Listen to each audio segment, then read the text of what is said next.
সকাল সকাল ঘুম থেকে উঠেই বাবাইয়ের মুখে লেপটে দিলাম এক গাদা মুলতানি মাটি, সাথে আমার মুখেও লেপটেছিলাম। আর তারপরেই দুজনে স্নান করে রেডি হয়ে বেরিয়ে গেলাম মন্দিরের উদ্দেশ্যে। বেরোনোর কথা ছিল 10টায়, কিন্তু বাঙালি বস লেট তো হবেই। তো লেটটা শুধু আধ ঘন্টা 15 মিনিটের নয়, 1.5 ঘন্টা লেট করে গেছিলাম। মানে 11:30টায় বেরিয়েছিলাম আর মন্দিরে পৌঁছাতে পৌঁছাতে 12টা বেজে গেছিলো। আর তারপরেই নিয়ে নিলাম ডালা।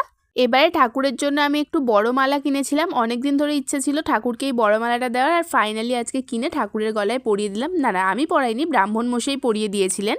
দেন দিয়ে দিলাম পুষ্পাঞ্জলি। আর পুষ্পাঞ্জলি দিয়ে দেওয়ার পর ঠাকুরকে বললাম যে তুমিও ভালো থেকো আর সবাইকে ভালো রেখো, আর নতুন বছরটা যেন সব্বার ভালো হয়। তারপরেই খেয়ে নিলাম নিরামিষ কচুরি, কারণ সকাল থেকে না খেয়ে ঠাকুরকে পুজো দেবো ভেবেছিলাম, তাই জন্য কিচ্ছু খাইনি।